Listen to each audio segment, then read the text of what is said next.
Oi, Adriana, como vai?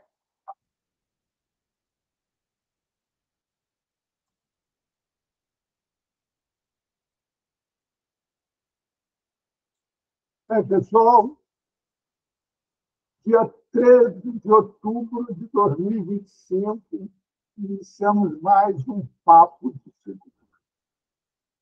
Esse papo de hoje é um tema que ele fica sempre nas entrelinhas e não é uma abordagem, acaba não acontecendo uma abordagem, que é uma abordagem específica e que seja, ao mesmo tempo, reflexiva sobre a formação do profissional na área de saúde mental.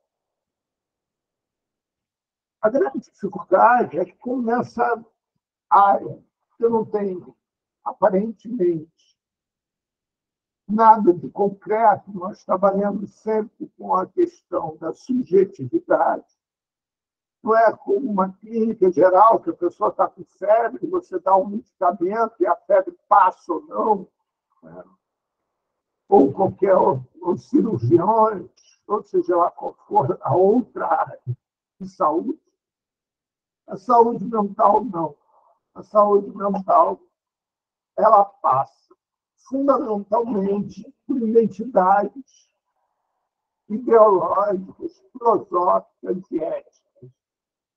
Então, quem tem uma identidade filosófica, ética e ideológica, por exemplo, o Freud vai seguir os preceitos de Freud. Já quem tem uma identidade próxima de Reich vai seguir os preceitos de Reich. Existe uma diferença imensa, pegando só nesses dois, realmente muito todo dificuldade, os pensadores que têm respeito. E, a grosso modo, vou dar só duas características desses dois pensadores que mostram um pouco. Né? Freud era órfão de pai, trabalhou, existiu no final do século XIX, início do século XX. E, a partir daí, ele convive na sociedade estéril, patriarcal, onde ele não vive porque ele não teve pai. E, a partir daí, desenvolve todo o pensamento dele, baseado na sua vivência, obviamente, porque é a única que ele tinha um parâmetro. É porque Freud foi o professor, né, o organizador de todo que se chama hoje psicologia. Mas já Reich não. Reich tem a grande marca na vida dele. Ser uma pessoa que ainda criança tinha uma mãe tendo relações sexuais com o discípulo. E aí comenta isso com o pai. E o pai mata tanto a mãe quanto o discípulo. E Reich fica marcado por isso. E passa a vida inteira procurando, estudando, para explicar o ato da mãe e torná-la inocente. Então, Freud estabelece como um parâmetro de saúde a capacidade de inserção social, deixando uma questão subjetiva do que significa esse momento que a sociedade sofria profundas transformações. Freud, por exemplo, atravessa a Primeira e a Segunda Guerra. Já Reich vai estabelecer como parâmetro da saúde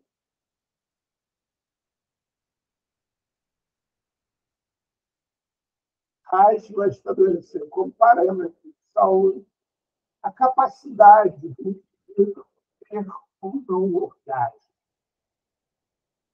Reich, em seus estudos, fez parte do princípio que todo ser movimento primordial, que é a contração e a expansão. E que contém da ameba até o ser humano e até o universo, nós hoje sabemos. E que quanto maior a capacidade de se contrair, maior a capacidade também de se expandir. Quer dizer que a contração ela é feita no momento de carência, e a contração, a expansão no momento de prazer. Ele transporta isso para o movimento orgásmico, né? E consegue mapear uma série de formas todo esse momento que as pessoas estão. Dentro disso existe essa coisa. Mas, no meu modo de ver, as pessoas, quando pensam em formação de profissionais da área de saúde, pensam pura e simplesmente na parte técnica, como se isso fosse suficiente para poder se atuar como tal. Assim, vamos lá, pegando de novo outro exemplo. Um piloto de avião, ele passa por provas de renovação da habilitação dele periódica. Periodicamente, ele tem que se submeter a provas para poder renovar a sua licença. É a única profissão onde isso é exigido. Psicólogo, psiquiatra, profissional da área de saúde. Basta ele saber dirigir o avião, ele vai saber dirigir a vida inteira. O que ocorre na vida dele não é determinante na sua atuação, é independente da sua atuação.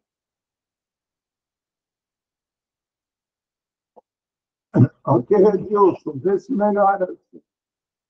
Mas o que ocorre é independente, na vida do psicólogo, é independente, não interfere na sua vida profissional.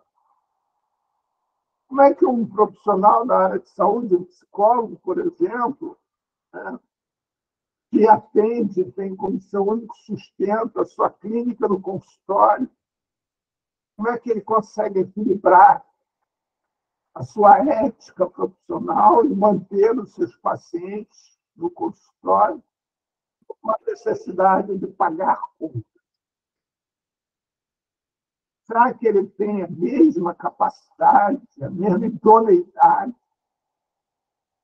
de liberar seus pacientes quando ele está no número crítico de pacientes para sua sobrevivência, para pagar o colégio do filho, para fazer compras, pagar seu plano de saúde, sua família?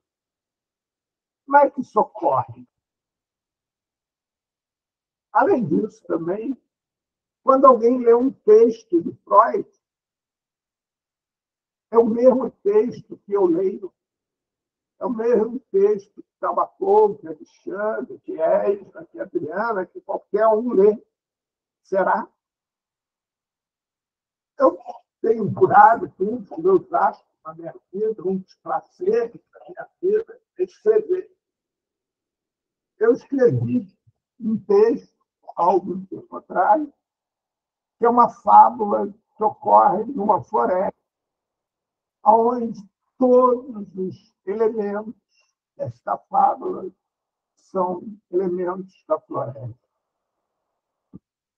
E, durante uma época na minha vida, eu achava que os pacientes, ao me conhecerem, teriam uma facilidade de se relacionar comigo. Então, eu entregava esses textos para pessoas que estão entrando para fazer terapia comigo, ou qualquer coisa outra do gênero. Foram inúmeras as leituras. A mais marcante dela foi de um paciente, um homem, com uma idade já de 40 anos, com total capacidade cognitiva, e etc. Essa não era a questão dele. E ele chega 2 encontros depois de ter recebido o texto, ele chega no consultório falando do macaco. Mas ele descrevia o macaco em detalhes. Ele descrevia cenas do macaco, ele fazia tudo que vocês pudessem imaginar sobre o macaco. E eu, o autor do texto, ficava sentado, olhando para ele e pensando, mas não tem macaco na história? Gente, ele ficou a sessão dele inteira falando sobre o macaco. Ao sair da sessão e voltar para casa, a primeira coisa que eu fiz foi reler o texto, porque eu fiquei na dúvida se havia macaco ou não. Isso foi tão forte para esse paciente que boa parte da terapia dele depois, o macaco esteve presente em todas as suas características. O macaco se tornou o alter ego dele. E aí? Será que quando eu pego um texto, a complexidade, por exemplo, que tem o texto do Freud, Totem e Tabu, isso é um deles. Né? Mas existe a possibilidade de eu ler o texto, a Edna ler o texto, o Iago, e etc. E nós dois lermos esse texto. Vocês já devem ter visto filmes com alguém. Quando acaba o filme, vocês começam a descobrir, vocês descobrem que vocês viveram 2 filmes diferentes.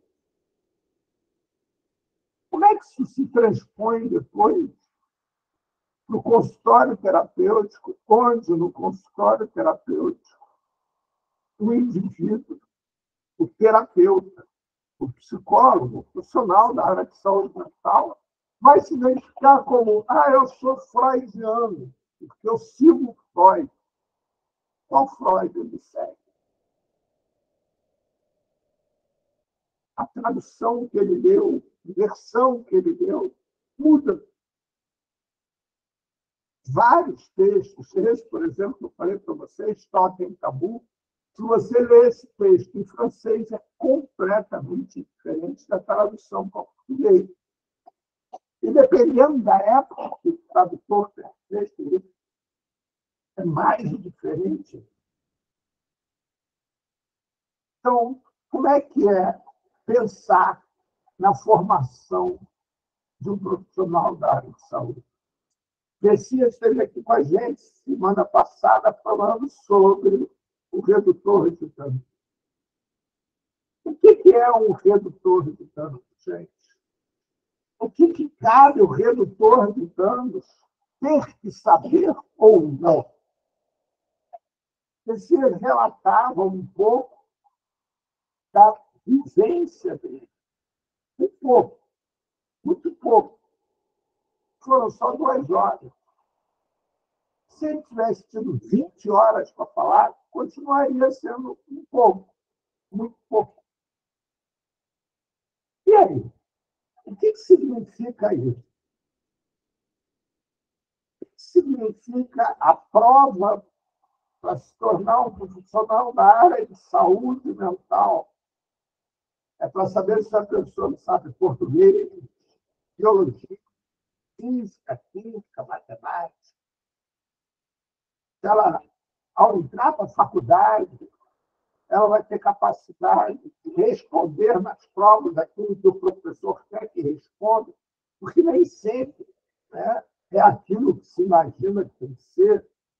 Vocês devem ter acompanhado mais de uma vez, já saiu no vestibular poemas de poetas vivos, como, por exemplo, Caetano Veloso, e que do Caetano Veloso foi muito interessante, que a prova sobre a música dele. Caetano Veloso, ao fazer aquela prova, ele tirava nota 3. Só acertou 3 questões. Ele era um autor. Né? Vejam só. E aí? E aí, quando uma pessoa de 22, 23 anos sai da faculdade de psicologia, ela tem capacidade, pensando em capacidade sobre todos os aspectos, de dizer para alguém, não, você é esquizoide, ou você é histérica. É isso.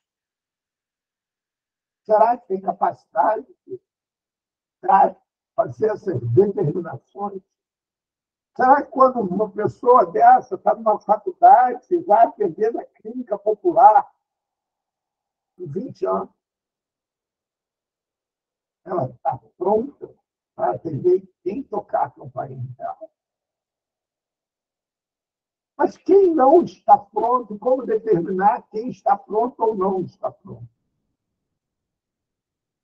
Como que se faz isso? Eu vou contar para vocês uma passagem muito triste que aconteceu comigo.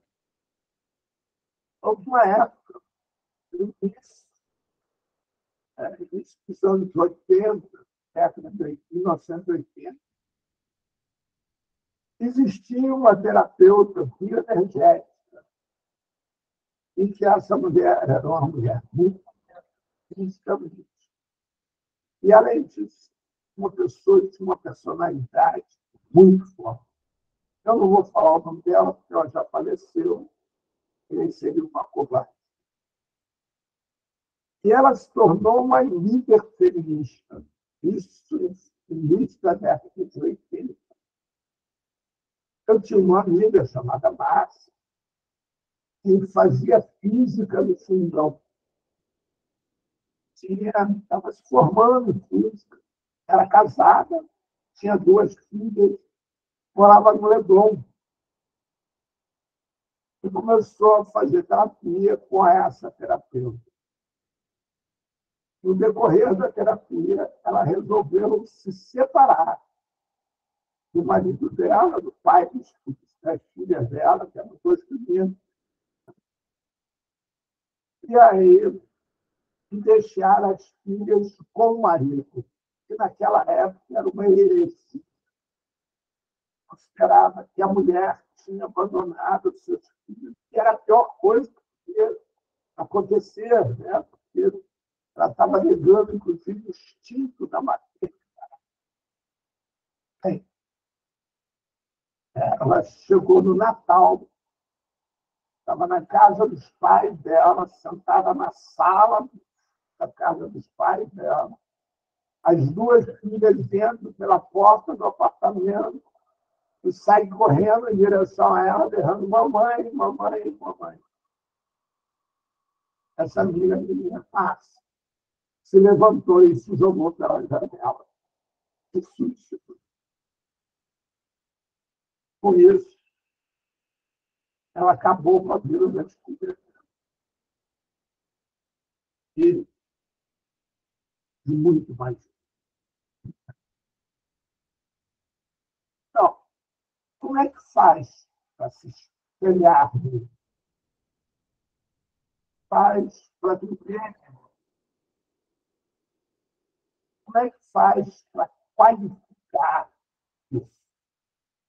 Para se dizer quem é ou não um bom terapeuta? Houve uma época, né, principalmente na década de 90, que existia todo um processo de psicoterapia corporal. E era comum para muitos psicoterapeutas solicitar que os pacientes, sejam homens ou mulheres, tirassem a roupa e fizessem a sessão lúdica. Eu, por exemplo, trabalhava com massagem, trabalho até hoje, mas antigamente era minha principal ferramenta. Era comum eu atender pessoas que estavam nuas. Bem, era frequente, muito frequente. Os casos que eu recebia, advinham de outros terapeutas e reclamavam de abuso sexual. Eu conheci vários terapeutas que contavam isso, assim, como é que eu vou dizer a vocês, com uma liberdade, não temos a liberdade, mas como se tivesse uma normalidade, também não é normalidade. Para mim, com uma irresponsabilidade enorme. É comum, por exemplo, ter workshops no fim de semana que as pessoas viajavam e iam passear, ou passaram o fim de semana num sítio, um lugar, gente já soube de muita coisa que aconteceu nesse lugar. Mas então, retomando, uma das características do ser humano, e uma das riquezas do ser humano é exatamente a diversidade. Dentro dessa diversidade, existe a possibilidade de encontrarmos todo tipo de pessoas. E as pessoas não nascem de alguma forma. Né? As pessoas se tornam alguém. Como diria Simone de Beauvoir, ninguém nasce mulher, se torna. E aí, na minha opinião, ninguém nasce um profissional da área de saúde mental. Se torna um profissional da área de saúde mental. O que fazer? Por exemplo, encerrando aqui, para depois a gente poder avançar, eu quero escutar vocês, como é que faz um profissional que é contratado para trabalhar numa comunidade terapêutica passa a ter um salário esse que entra no seu orçamento familiar, e, de repente, descobre que o que acontece dentro dessa comunidade terapêutica é algo que discorda absolutamente. É suficiente de demissão ou de demissão e denunciar a polícia com o Ministério Público. Então, retomo a pergunta. Para ser um profissional da área de saúde mental, é a questão técnica que está em jogo, é a questão ética que está em jogo, é a questão moral que está em jogo, o que está em jogo? Como que se faz isso? Como se determina que alguém pode ser um redutor de danos ou não? Ou pode ser psicólogo, agora está na moda de ser coach. E aí? Como é que faz isso? Diga lá, Messias, o que você acha?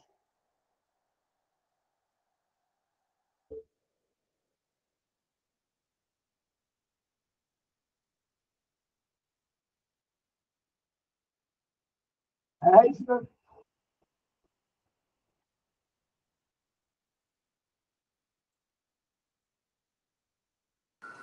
Oi, boa noite. Tudo bem? O outro levantou, como sempre, hein? Questões instigantes. Total. Bom, o que eu penso?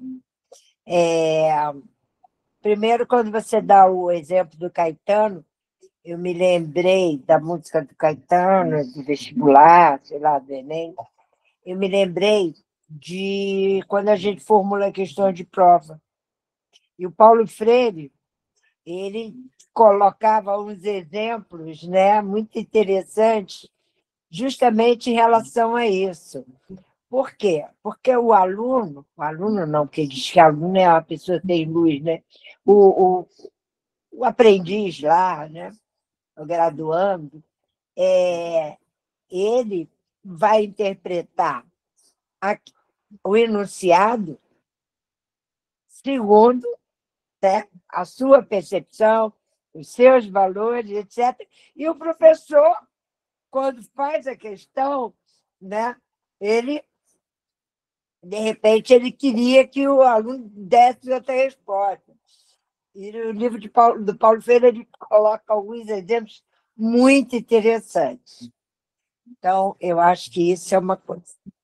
A outra, né, assim, lá no internato, eles, quando os graduandos, eu não pego os prontuários no início, quando começa o estágio, só lá no final. E aí é muito interessante porque eles não têm uma atitude pré-concebida em relação ao diagnóstico. E apesar da gente dizer que essa classificação, que o CID, não sei o quê, tem muito pouca importância, e eu ainda falo para ele, quando você está mal, o que você precisa? Preciso que alguém me escute, que alguém me acolha e tal. Eu falei, e aí? Isso não tem no CID. Então, todos nós precisamos e tal. Mas essa questão do diagnóstico é muito pesada. Eles vêm com 8 semestres, né, ouvindo a questão do diagnóstico. Bom, e aí, quando eles olham o prontuário, aí é muito interessante, porque o usuário, geralmente, ele vem, muitos, né, vem saindo de alguma internação e tal. Aí tem o CID lá, tem um monte de ponto de interrogação. E aí, dependendo do lugar que ele estava, que ele vai passando, muitas vezes ele vai ganhando um CID diferente, né? Então, é como, né, mais uma vez, como que a equipe vê, etc, etc. Aí você pergunta assim, como que você acha, né, que eu acho que a saúde mental é uma clínica em construção, completamente em construção.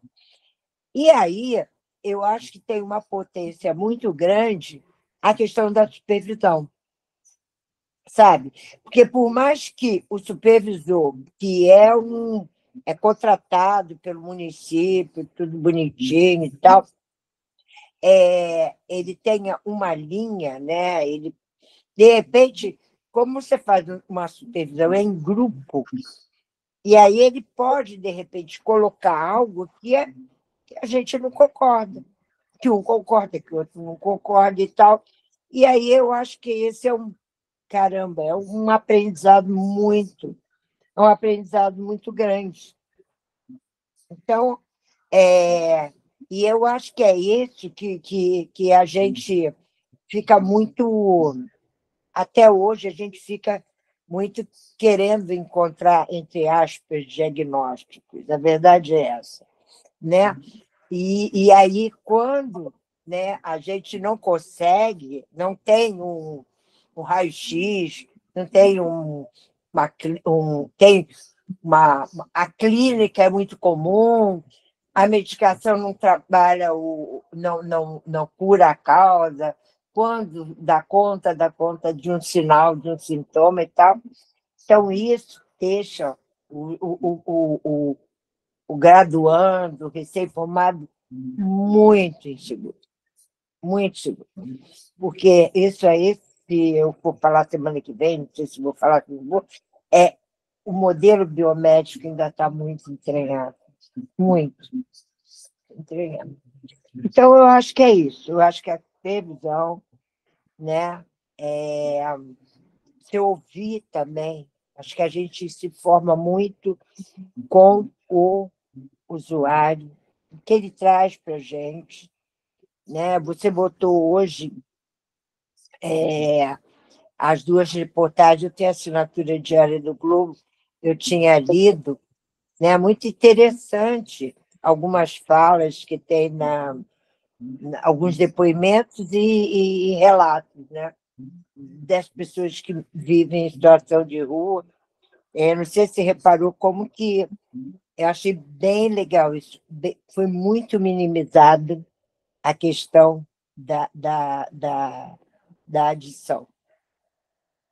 Foi muito mais Pelo menos assim, o que eu li, não li com muita calma, não, mas pelo que eu li, tinha muito mais a questão social do que a droga, o que, para mim, sinceramente, foi um avanço. Foi um avanço, porque no imaginário popular, na representação social, todo mundo que mora na rua usa de droga. É todo mundo, total. Né? Quando a gente conversa com as pessoas, não sei o quê, é porque eu uso. Aí, não. Essas duas reportagens, eles mostram muito a potência da questão social na desconstrução dos laços familiares, né? Da perda do emprego e tal. Gostei até. O que mais? O seguinte, Hã? você pulou uma parte e acabou que não respondeu a pergunta que está no ar. Qual é? A pergunta que está no ar, neste momento, é como é que a gente seleciona um profissional da área de saúde mental. Não é como que vai capacitar ele lá na frente, é anterior. Como é que você pode olhar para alguém e dizer assim, não, está legal, vai ser redutor de danos, está legal, vai ser psicólogo, se não for. Uma pessoa, por exemplo, agora está na moda, né? Peraí, eu só estou botando um pouco mais de pimenta na sua sopa. Peraí. Agora está na moda o pastores de igrejas pentecostais fazerem psicologia. E aí vão para a igreja como pastores psicólogos.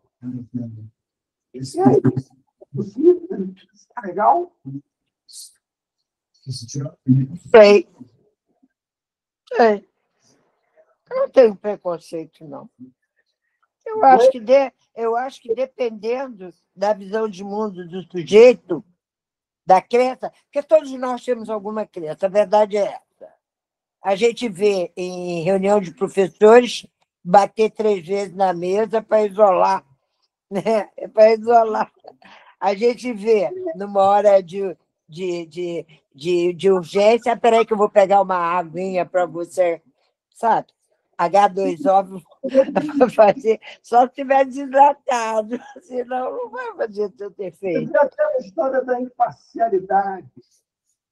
Não existe, não existe, não existe. Então, Imparcialidade, não. mas eu estou botando mais pimenta, cada vez botando mais pimenta na tua sopa. Será que assim que existe a possibilidade de escuta sem a imparcialidade? Será que o mestre está sem a internet, né? Porque, assim, será que aquele que acha que droga é uma merda, que droga é uma droga, tem capacidade de escutar um usuário de droga? Mas aí a seleção já está errada, né, cara? Sabe? Aí a seleção já está errada. Então, Você selecionar uma pessoa dessa para trabalhar com um objeto que não é nem constatável do ponto de vista bioquímico, de ultrassons, etc., da vida, qual é o seu instrumento? Como diz o Merri, como é que ele fala? Maleta, né? Bagagem, ele usa um termo assim. A escuta, né, Paulo? Sabe? sim, Foi quando a gente faz eleição lá, por exemplo, uma menina, um menino de 21, 22 anos, recebeu o diploma de psicólogo e procurar trabalho. Sacola de emoções. Perfeito, meu filho. Então, vamos lá. Qual é o tamanho da sacola de emoções de um menino de 22, 23 anos ou de um homem de 43, uma mulher de 43. Como é que faz? Adilson, você gosta muito de trabalhar sobre esse aspecto da legalidade. Vamos lá, vou dar um outro exemplo. Aí chega o Adilson no meu consultório e começa a narrar que ele matou uma pessoa. E aí eu fico calado, não falo nada. Ou então eu chego, levanto e dou um esporro no Adilson. Ou então eu passo a mão e telefono para a polícia. Como é que essas três reações minhas, ou esses três tipos de reação, impactam no Adilson, naquele paciente? Como é que faz? Por exemplo, um outro exemplo, né?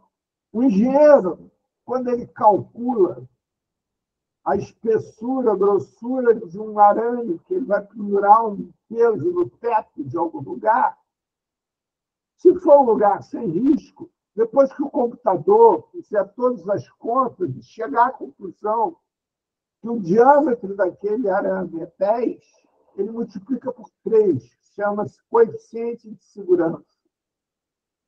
Já no outro extremo, se for um lugar de muito risco, depois que o computador, a inteligência artificial e todos os demais fizeram todas as contas possíveis e chegar à conclusão que o diâmetro é 10, o próprio computador vai multiplicar por 7. De 10 pula para 70.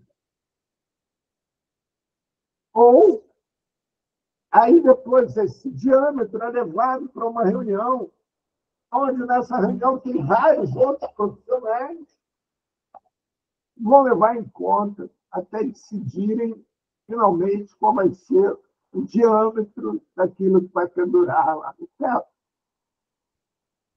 Já o terapeuta, o psicoterapeuta, está ele e o seu paciente isolados, dentro do consultório.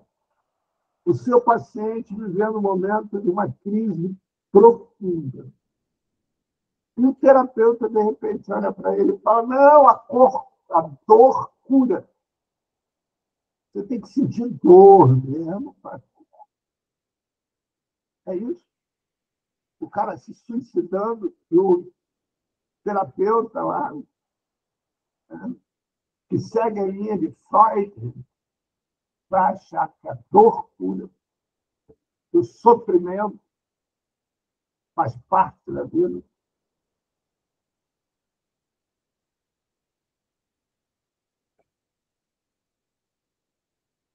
Há pouco tempo atrás, vou dar um outro exemplo para você. Eu estava dando supervisão num CAPS. E aí esse CAPS tinha um personagem extremamente assim, no centro de todas as questões do CAPS. Tinha essa pessoa, que, por sinal, o nome dele era Paulo. E existia uma briga dentro do CAPS, de toda a equipe do CAPS, né? Porque o Paulo tinha uma forma absolutamente própria de agir, completamente diferente, e que os profissionais do CAPS não sabiam como lidar. E viviam tentando fazer com que o Paulo agisse dentro daquele padrão. E aí, uma das facetas muito interessantes, que o número dele do CID variava igual a tênis esportiva. Cada hora chegava um diagnóstico. E era muito interessante, porque assim, parecia um caleidoscópio. Cada um que olhava o Paulo, por um olhar, por um ângulo, via uma figura dele. Né? E o Paulo foi contratado por uma família que tinha um filho usuário de droga para matar esse filho. E levou para o pessoal do CAPS. O pessoal do CAPS não sabia o que fazer. E trazia isso para a supervisão. Até que o Paulo efetivamente matou essa pessoa, né, que havia sido contratado pela família. E aí, qual é a responsabilidade do pessoal do CAPES? Será que tem alguma? O profissional da área de saúde substitui Deus? É isso? E aí determina se o cara vai matar, não vai matar, se o cara vai se suicidar, não vai se suicidar. Qual é o papel desse profissional da área de saúde mental? Qual é a função dele? Porque a partir da função dele a gente pode ver quem está habilitado ou não.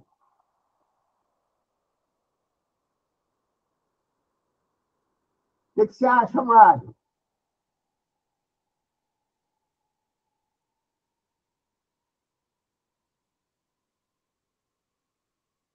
E olha só, pensando por um outro aspecto,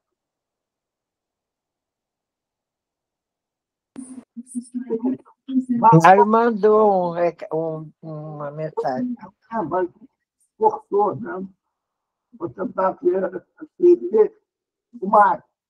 Dentro do processo de aprendizado para um profissional que tem interesse de atuar na saúde mental, a formação que vemos hoje sendo implantada nos espaços de faculdade e universidade, a saúde mental não tem como foco o objetivo de reabilitação de uma pessoa com transtorno psicótico através de tratamento psicossocial humanizado e em liberdade. O que chega... Ah, Mário, você abriu a câmera, que ótimo. Então, lê você mesmo, Mário. Oi, oi. Não, tudo bem. Deixa eu me apresentar para quem não me conhece aqui. Eu sou Mário Alexandre Moro, eu sou aqui da região do ABC Paulista, sou de Santo André. Vocês estão aqui diante de um usuário da saúde mental, pessoa que já conviveu com maus tratos, discriminação, preconceito, e devido a um tratamento humanizado, psicossocial, em um CAPS, Centro de Atenção Psicossocial, a minha vida se transformou um dia, certo? E a partir dos projetos, do tratamento em liberdade que eu fui obtendo, cada vez mais fui me interessando no processo de políticas públicas, de controle social, o que me levou cada vez mais a se interessar pelas leis, pela defesa dos direitos da pessoa com transtorno mental. Por isso que eu já passei por vários mandatos como conselheiro municipal aqui de Santo André, né? Também como conselheiro local do CAPES, que eu faço parte, que é do CAPES 3, Viana Profeta Ribeiro. E dessas minhas colocações que eu estava fazendo, eu destaco o seguinte detalhe, né? Dentro do processo de formação de um profissional, né? Pelo que eu sempre tive se deparando no meu conhecimento, foi que ela não chega nas faculdades, universidades, ser com foco no processo de reabilitação psicossocial daquela pessoa, daquele ser. Ele fica mais, independente dali na aula, no momento de aprendizado, estar citando saúde mental, mas fica mais voltado na questão da doença mental.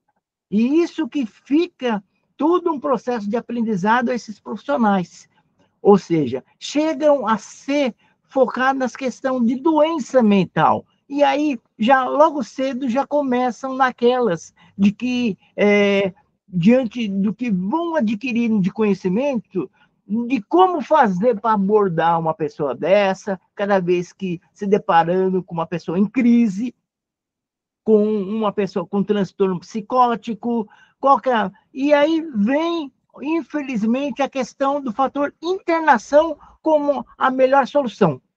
Infelizmente, o que vemos grande parte das universidades, faculdades, por aí, sendo colocado desde cedo na cabeça desses profissionais, o fator internação quanto uma solução para essas pessoas.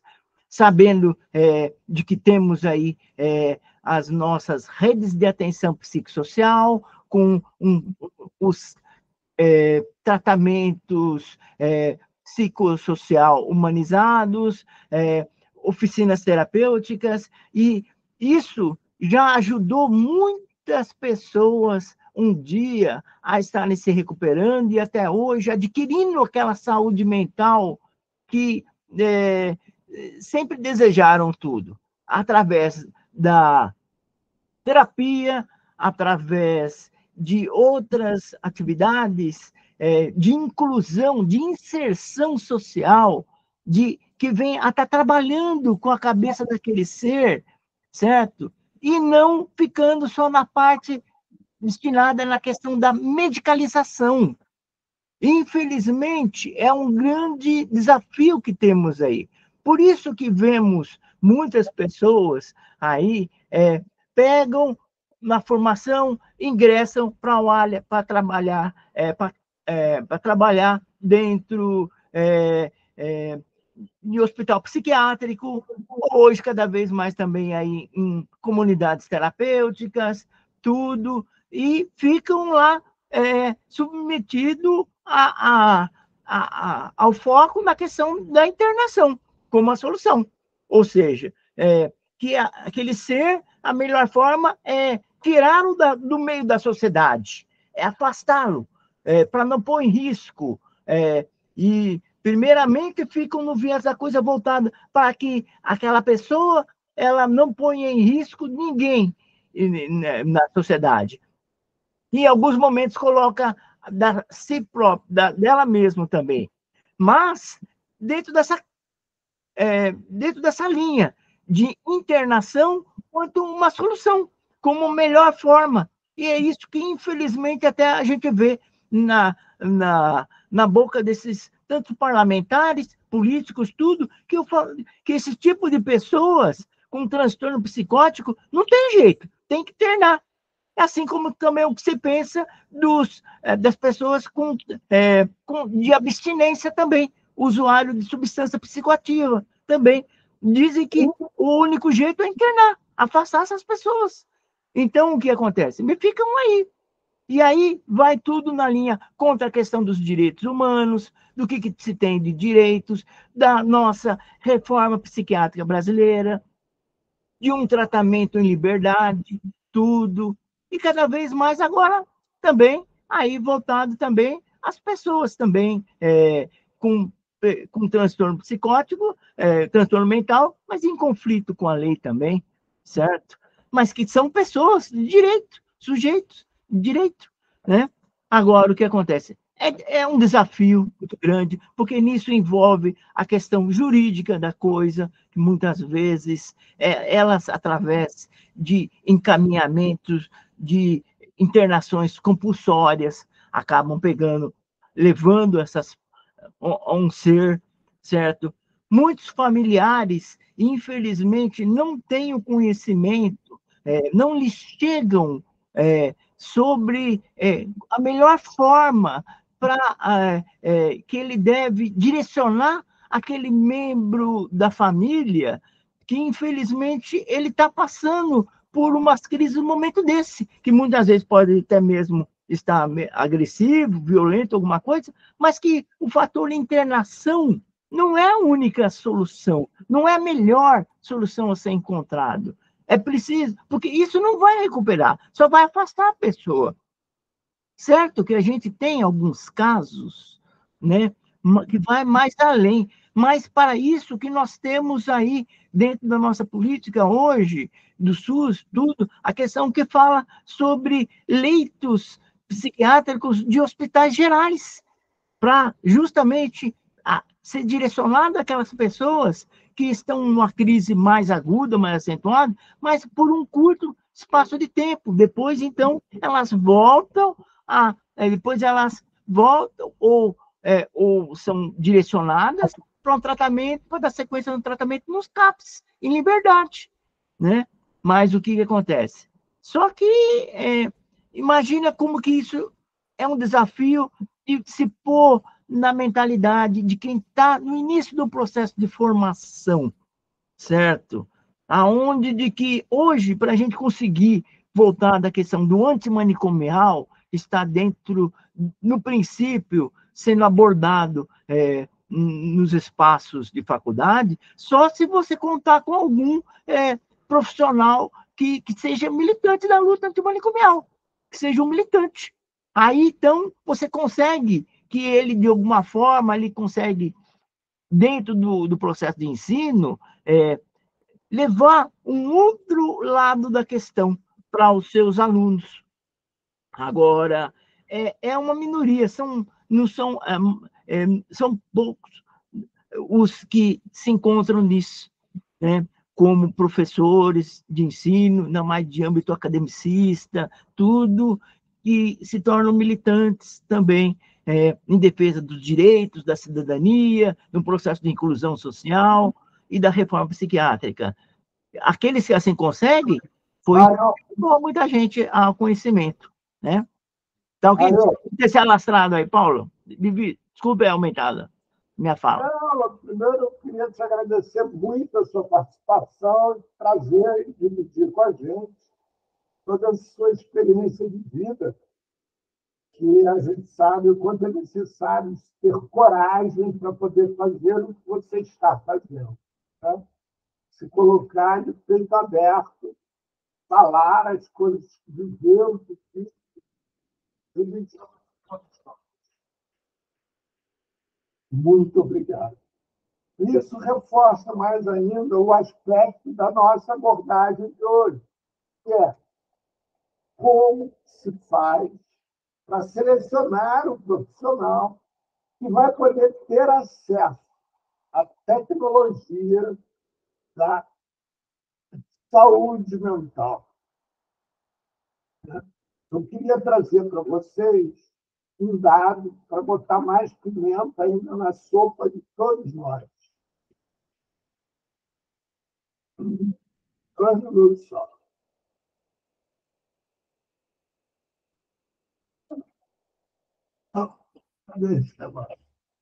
E Edilson, pode falando enquanto eu procuro aqui o que eu tenho que achar, que eu não estou achando de novo. Então, eu tô até lendo. Boa noite para todas, para todos e todos. Eu sou Adilson, estou falando aqui de São Paulo, capital da Zona Leste. Eu estou vendo aqui, cada vez mais fica mais evidente em todas as profissões que suposta técnica não é mais suficiente para se atuar profissionalmente, né? Mesmo para profissões que lidam majoritariamente com materiais inanimados, né? É, e, assim, tem uma relação com aquilo que a gente falou na semana passada, que é nessa parte aqui, que você falou que foi o Messias, né? Não sei se ele está aqui, acho que está. Que ele falou assim, que quando ele começou a trabalhar, ele ia com o coração, né? Com a para ele conversar com as pessoas, fazer o processo de redução de danos, né? A pessoa ia com o coração, com a alma, para a rua e ia fazer acolhimento. Eu acabei de sair de uma reunião também da educação popular e a gente conversou, porque agora sai um edital, que é assim, o edital ele sai chamando as pessoas, liderança de população de rua para trabalhar, e que tem a nível superior. Eu falei: "Ô, a educação popular agora só virou para superior?". Aí depois que eu falei isso, questionei numa plenária, saiu também o nível 2 para as pessoas que não têm nível superior, mas têm, atuação nos movimentos social, né, que é quem está ali no aqui e agora que socorre, né. Aí ou que está junto na rua também, né. Então todo mundo as pessoas que se juntam pelo mesmo objetivo, elas são liderança e muitas vezes não tem chance de estar, de ter passado por uma universidade ou mesmo por um nível né, médio, né? Ainda a gente tem muitas pessoas que sabem fazer muita coisa no campo do cuidado humano, dos direitos humanos, mas ainda não teve o acesso à educação, né? E daí eu falei até sobre isso na educação popular também, né, na plenária, e abriu, agora tem o nível 2. Então, é, a ciência, nenhuma ciência até hoje deu conta de todos os problemas humanos mesmo, né? Mas é importante que, se a pessoa tiver condição de estudar, de ir adiante, como o Messias falou, né? Depois eu estudei, aperfeiçoar mais os conhecimentos, né, para lidar com a complexidade do problema que é a política de álcool e outras drogas, a política nacional voltado para as pessoas vulnerabilizadas e para as pessoas da saúde mental. Agora, eu tenho uma coisa assim, existe pessoas que vai trabalhar com coração, com alma, né, que realmente defende direitos humanos, e aquelas que, mesmo que tenha altos títulos, até de pós-doc, a natureza dela não é dessa pessoa acolhedora, né, que vai com o coração, ela vai com o olho no salário, no dinheiro, e quanto que ela vai ganhar na vida. Então tem essa diferença, né? Para mim tem essa diferença e a gente vê nas gerências de serviços, a gente vê também dentro do próprio movimento social, né? A gente chama esse tipo de pessoas carreirista, porque elas só estão ali com o olho na carreira dela, né? E mesmo que ela tenha que passar por cima de outras pessoas. Então, não é inegável que a gente encontre esse tipo de pessoas, mas que a gente também encontra muitas pessoas boas e que realmente estão ali para fazer trabalho de direitos humanos, seja na militância, que é voluntário, seja na participação e controle social, ou seja, na própria formação bancária que ela tem ao longo da vida dela, tá? Então, eu acho que os assuntos vão emendando sempre no outro, né? Eu achei bacana, né, a gente falar um pouco hoje sobre isso. Obrigado, que aqui tem uma cachorra também participando. Tchau. Tá, um abraço. Olha só, obrigado por você também, viu? Eu queria mostrar agora o retrato do que estamos vivendo e, com isso, a seriedade do que estamos conversando. Vocês estão vendo esse quadro? Todos estão vendo aí?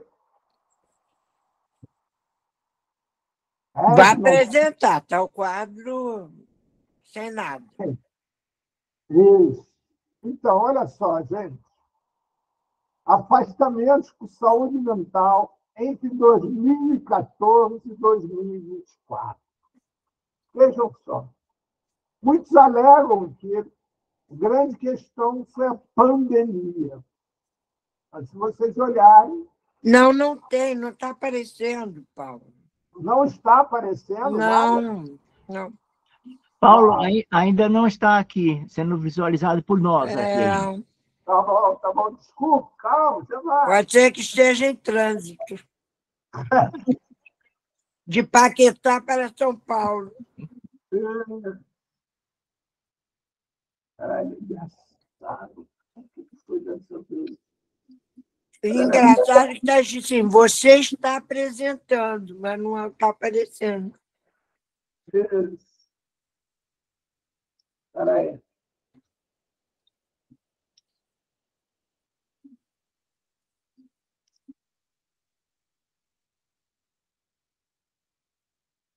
Vamos ver se agora vai apresentar. Espera aí. Estão vendo agora? Não, está a mesma coisa. Não. Está o quadro, está escrito que a gente está apresentando, que você está apresentando. Tem umas coisas escritas embaixo, bem pequenininhas. Eu não estou dando conta de ler, não. Ok. Ai, Google, para variar um pouco, mudou um pouco a forma de apresentar de novo. E aí, com isso, a gente não consegue mais ver.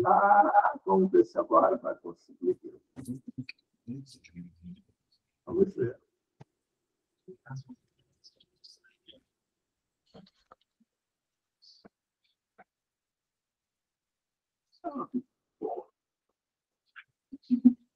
Eu não estou conseguindo, não. Vou ter que falar sobre. É o seguinte. De 2020 para cá, cresceu em 70% o número de trabalhadores no Brasil que pediram afastamento dos seus postos de trabalho por questões relativas à saúde mental. Esse dado é muito significativo, porque isso representa que aumentou uma pequena fatia da nossa população em 70% a demanda para atendimento de saúde mental.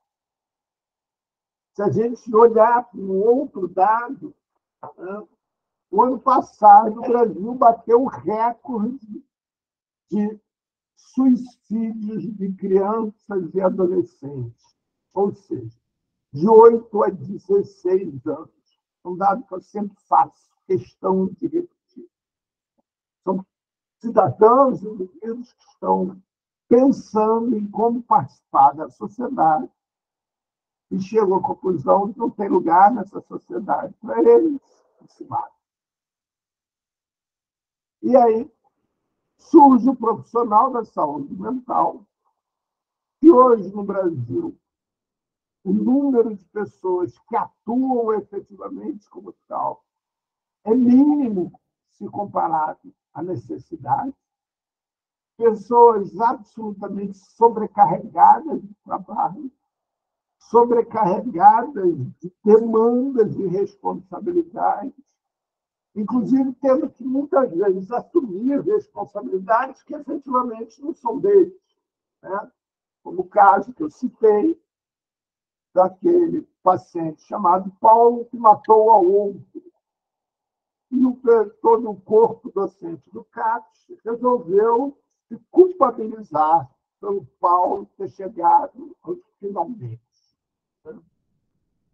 Então, eu vou abreviar um pouco esse questionamento que nós estamos fazendo nesse momento, para a gente poder seguir um pouco adiante nas nossas reflexões, e aí sim entrar na reflexão que Edna nos traz, que é a questão seguinte.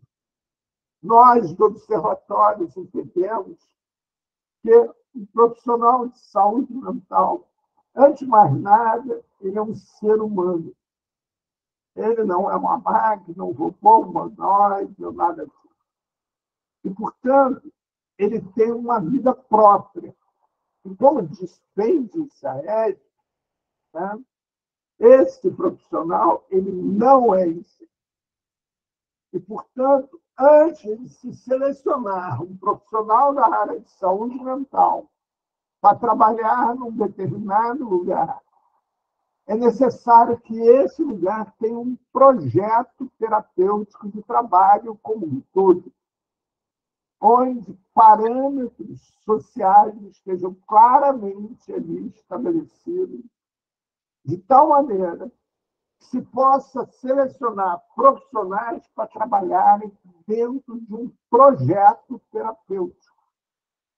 Ou seja, se é um CAPS, pura e simplesmente, ele vai exigir um perfil de profissional. Se é um CAPS 3, vai exigir outro perfil de profissional. Se é um CAPS para crianças, é outro profissional completamente diferente. E assim por diante. Né? E mesmo que esse profissional não vai trabalhar no setor público, nem no setor privado, no sentido de atender em equipamentos, mas vai atender em consultório. Seria necessário que esse profissional que vai atender um consultório antes tivesse um período de estágio supervisionado, onde, durante essa supervisão, ficasse clara para ele quais são os instrumentos que ele quer se utilizar para trabalhar. E, a partir daí, né, ele poder efetivar no sentido de aprimorando o uso dessas ferramentas. Vou dar um exemplo, né, como sempre eu costumo dar o meu exemplo, não que eu ache mais certo ou mais errado que os outros, mas é só no sentido de poder me colocar o que eu aprendi com a minha vivência. Durante muitos anos, eu dei cursos de formação para massagistas.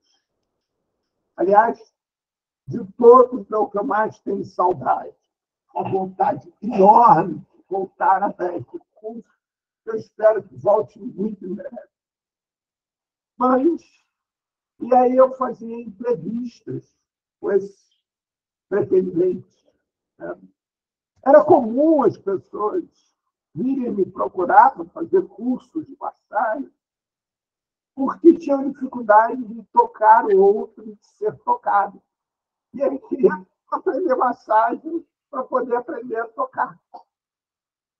Ou seja, obviamente, né, a massagem não é para quem tem dificuldade de tocar. Para poder aprender a massagem, essa etapa você tem que já ter superado. Né?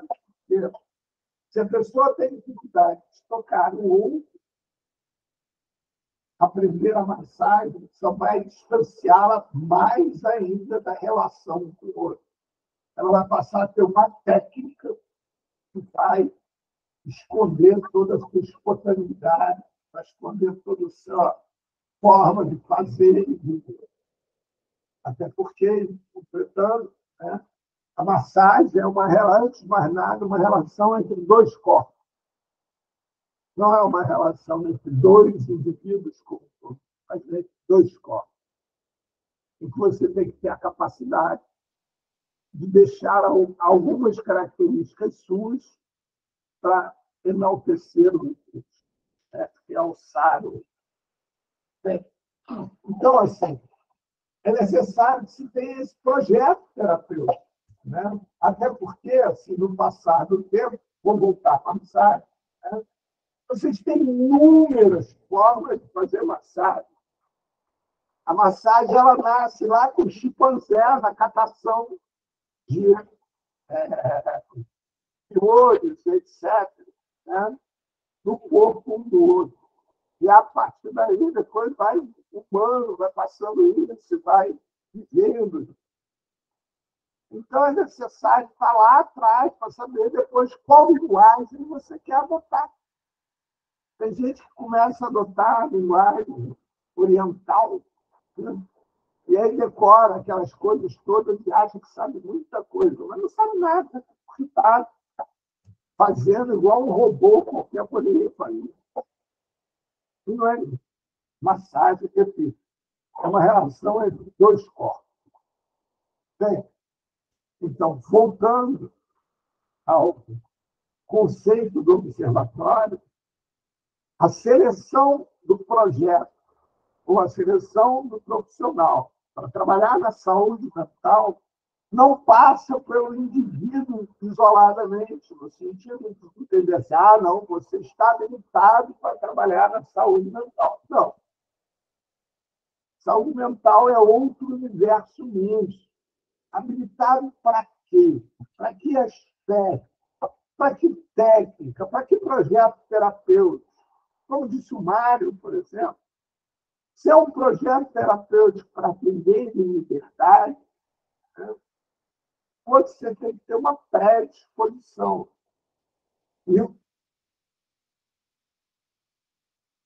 Mário, ficou difícil vocês. Eu prefiro que você abra, peça a palavra e aí fale.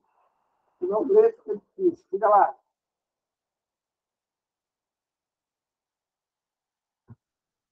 Não, Mário, você está sem som agora.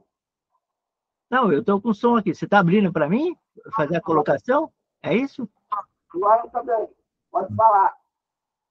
Não, eu também eu estou destacando aqui também a importância, quando você falou de um projeto terapêutico, eu destaco que a importância de dentro dele também está alguns pontos que seja incluído também a questão da saúde mental do profissional também, nesse processo, sabe?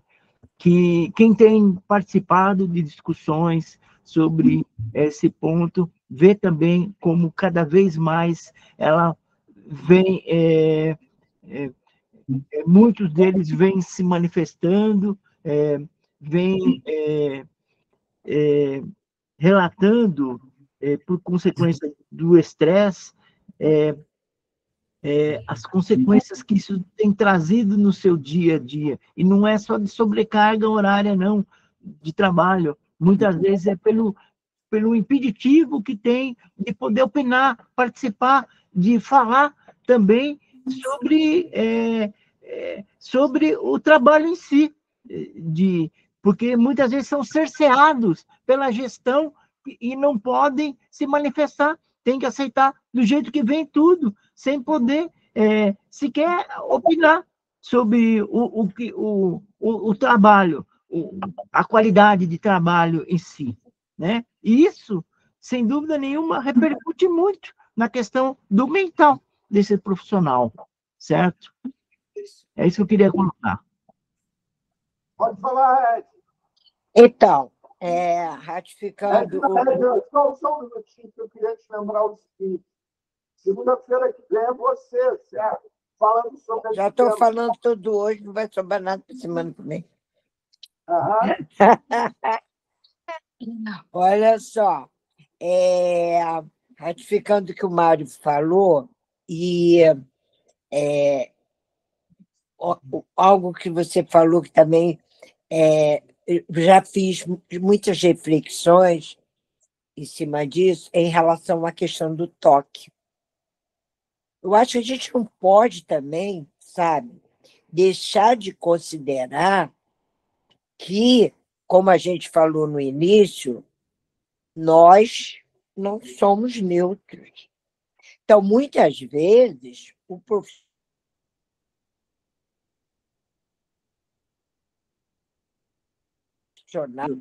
com toda a história que ele tem de vida, de exclusão, de menos-valia, e etc., quando o profissional, ou então até o aluno mesmo, ele não gosta de ser tocado, a gente tem que considerar isso. E eu falo para os usuários, eu falei, olha só, você não vai chegar no meio da rua e ficar pegando no cabelo e babando, como eles fazem comigo, que eu não estou nem aí, sabe? Mas ela não gosta.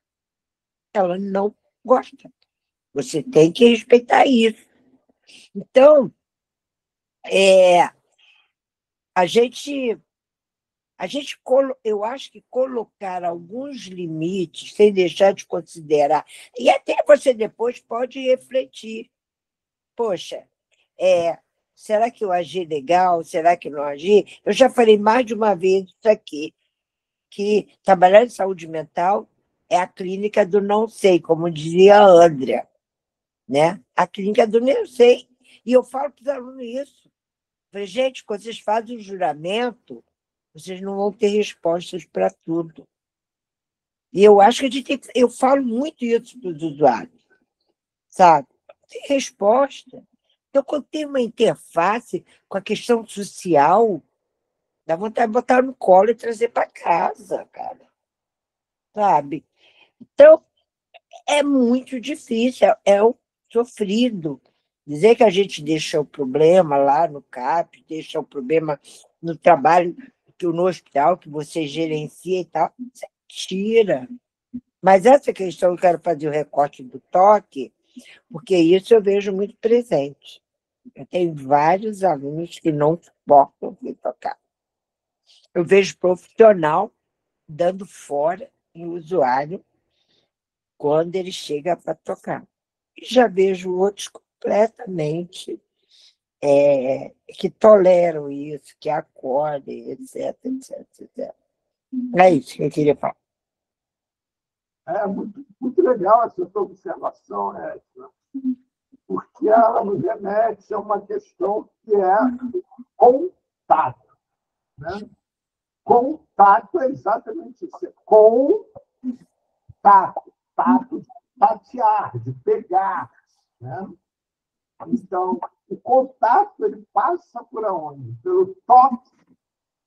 Quando você olha olho no olho, você e seu paciente, você e outro profissional, isso é um toque. Como é que se faz contato sem ter o tato? Ou seja, sem o toque. Seja ele o toque no sentido de do olhar, seja o toque físico, seja o que for. Então, essas nuances todas do humano, né? Essas possibilidades do humano, principalmente na relação com aquilo que o cerca, né? Seja entre nós, né? Ou seja, o que nos cerca por simplesmente, abrem tantas possibilidades que é impossível a gente dizer, né, que fulano está habilitado ou não. Eu, por exemplo, sou uma pessoa absolutamente inabilitada a trabalhar em qualquer lugar onde o afeto seja proibido. Eu não sei. Eu não sei trabalhar em qualquer lugar onde o meu afeto não seja uma marca da relação. E aí eu falo, e assim como também o contato. É imprescindível para mim contato. E esse contato, eu tenho clientes, por exemplo, que eu atendo pela internet. Aí você pensa, e aí, como é que faz? Pois é, existe um contato, mesmo que seja virtual. Ou não existe contato, mesmo que seja presencial. Isso é uma questão de um encontro, de conseguir estabelecer uma sinergia, uma cumplicidade, né? Uma possibilidade. Então, voltando à questão, né, do escolha, de seleção do profissional para a área de saúde mental, não é possível a gente imaginar que qualquer pessoa esteja apta a trabalhar com qualquer projeto terapêutico. Não. Agora, no exercício da profissão, me parece que existem 3 fatores fundamentais. Eu vou citar aqui, que depois a Edna vai poder entrar nisso a partir de segunda-feira que vem. E não sei se vocês observaram, é a partir de segunda-feira que vem. Não é só na segunda-feira que vem. Mas, que é, no meu modo de ver, é o seguinte. O primeiro deles é ter o seu espaço de cuidado. Ou seja, né, se eu quero cuidar do outro, eu tenho que me cuidar. Eu tenho que estar em permanente cuidado. Eu tenho que ter aquele que cuida de mim para me chamar a atenção e dizer para mim, olha, preste atenção nisso, preste atenção naquilo e etc. Porque senão a gente corre o sério risco, bastante usual, que é de acabar fazendo com o outro aquilo que a gente deseja que seja feito conosco. Então, a gente faz o que se chama, numa linguagem mais técnica, a tal da contra-transferência. E aí passa a querer dar ao outro o que, na realidade, eu quero receber. Né? Segundo lugar, tem alguém que cuide da minha atuação terapêutica, eu enquanto terapeuta. Seja lá qual for a linguagem que eu escolhi para ser terapeuta, mas ter o que é chamado tecnicamente supervisão. E eu, na minha prática, né, eu aprendi que a melhor supervisão é a supervisão em grupo. É aquela supervisão em que você tem um coordenador, um estimulador, um provocador, seja lá o termo que você queira usar, e algumas pessoas ali sendo provocadas. Que acaba que existe uma troca intensa entre todos, e que todos respeitem a diferença. E aí um aprendizado fantástico, né? Fantástico. Inclusive, na supervisão, quando eu tenho oportunidade de fazer esse grupo, eu uso muito a técnica do psicodrama, né? Onde uma das pessoas do grupo simula ser o paciente daquela situação, e todos nós debatemos. E aí, o que se faz nessa situação? E, por último, e não menos importante, a questão do aprimoramento técnico, da leitura, de participação de debate, participação, seja lá do que for, né? Mas o aprimoramento técnico, levando em consideração, inclusive, que normalmente a gente aprende mais em situações que menos se percebem ou que menos tem como latente o aprendizado. Ou seja, normalmente a gente aprende mais quando está descontraído no ambiente, podendo participar e tocar. Mas sem esquecer o nosso conhecimento, sem esquecer de quem somos e sem nos fazer presentes no espaço que façamos presentes. Não é isso, Edna? Sim, sim. É na mesa do bar. Na mesa do bar, preso fogo. Sei destilado. Olha só, eu coloquei aí no grupo do Papo de Segunda uma pesquisa que saiu semana passada do Instituto Ipsos. O Instituto Ipsos é um instituto lá de fora, né? Mas tem aqui no Rio, tem vários países, e a minha filha é conhecida, é amiga do diretor, e essa pesquisa é um instituto muito sério, né?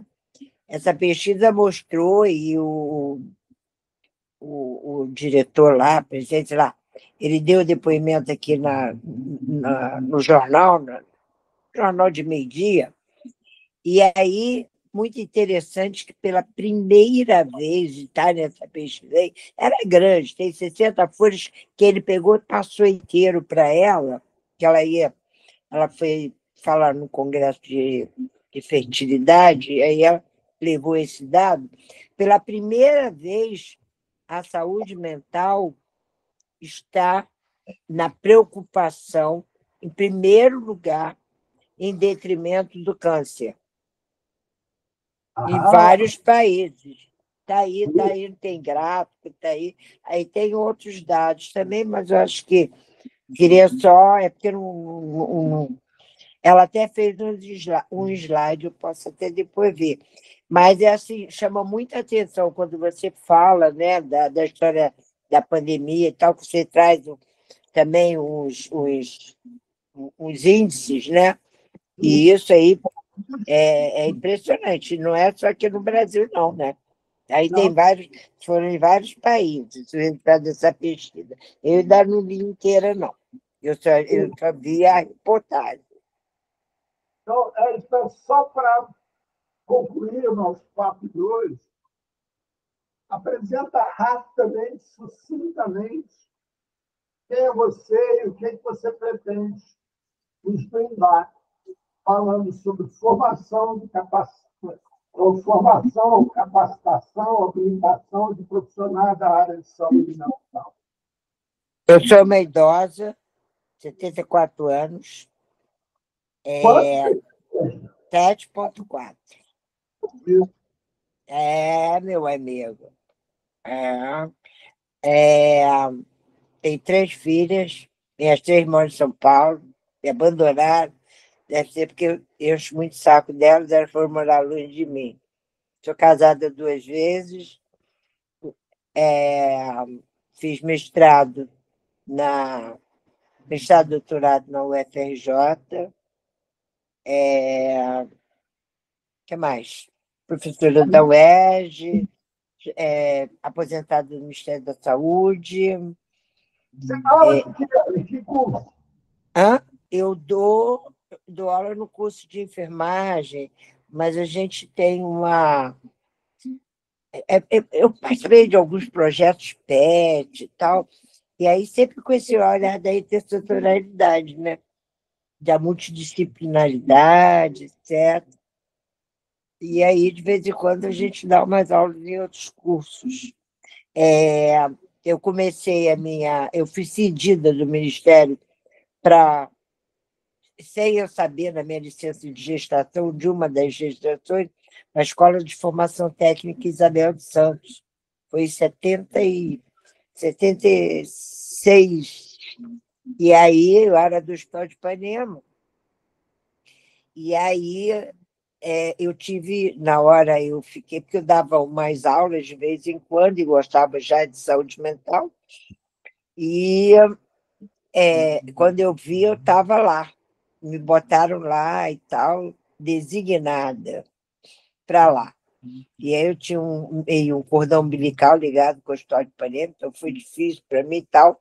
Mas a Escola Isabel de Santos, ela qualificava os auxiliares de enfermagem para técnicos de enfermagem. E essa escola era do Estado junto com o federal. E eu era concursada sou concursada do federal.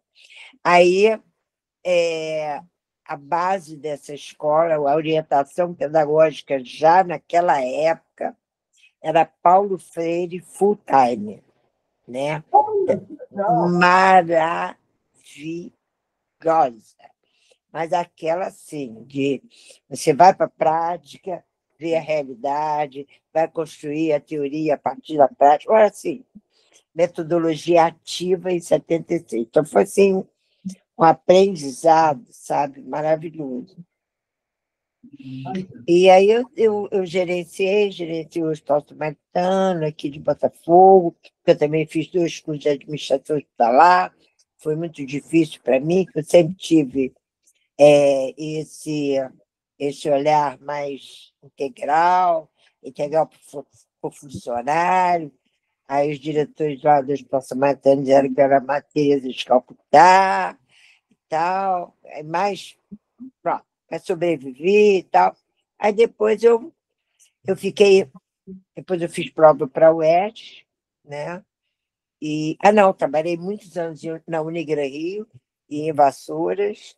E depois, quando eu fiz prova para o UFRJ, passei, mas era 40 horas DE, aí eu falei, não posso. Tinha três filhos fazendo faculdade, não sei o quê, Santinás e tal.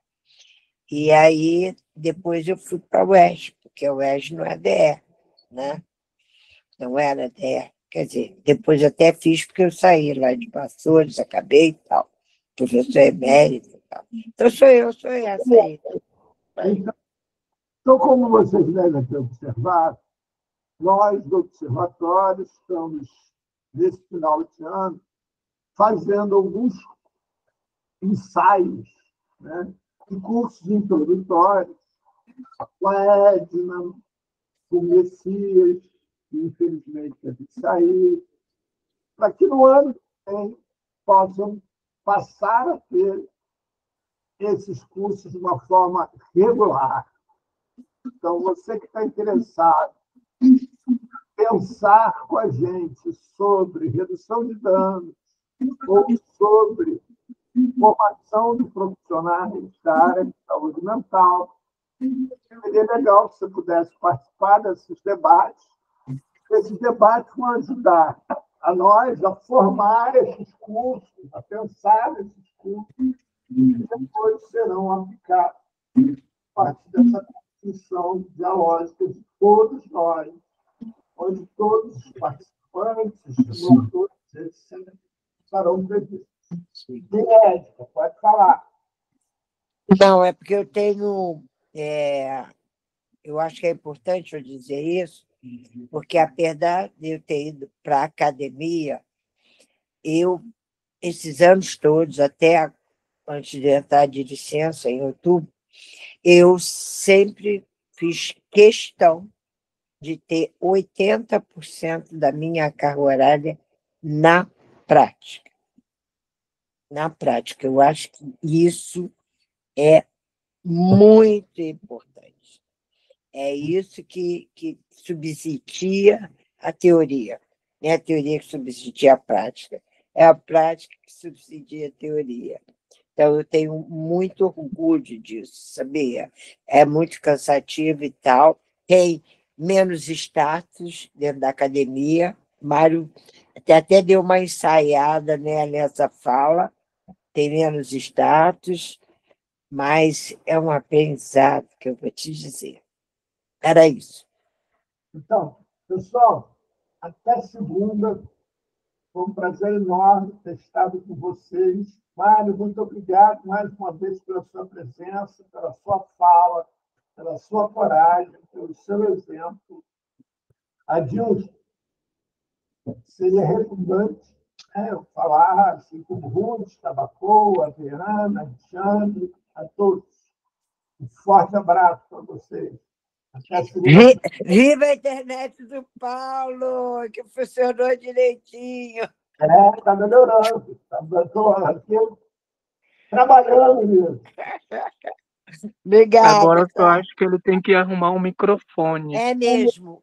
É que mesmo. a voz dele tá longe. Ele tá usando o som do computador, né, É Paulo? mesmo. Não, nem o microfone, mas eu vou seguir seu conselho e vou arrumar. Olha, Isso, o microfone melhor. Melhor, foi bom você lembrar, porque eu tinha até pego meu fone de ouvido e tentei colocar, mas eu não consegui conectar, para ver se facilitava um pouco, né? Aí eu vi que não é do meu iPad, porque eu ouço todo muito bem. Agora até que melhorou, viu, Paulo? Está melhor, da agora para o início do grupo hoje. Agora está um pouquinho melhor. Mas está, por exemplo, está no meu. Não sei o de vocês, mas o meu está no volume máximo para ouvir o Paulo. então, já melhorou agora? Eu estou ouvindo bem. E melhorou, Adilson, para você ou não? Melhorou, melhorou. É. Então tá bom. Então tá. Até semana que vem, se Deus quiser, tá? Um abraço. Um abraço. Tudo de bom. Outro, até a próxima, até segunda. É. Tá.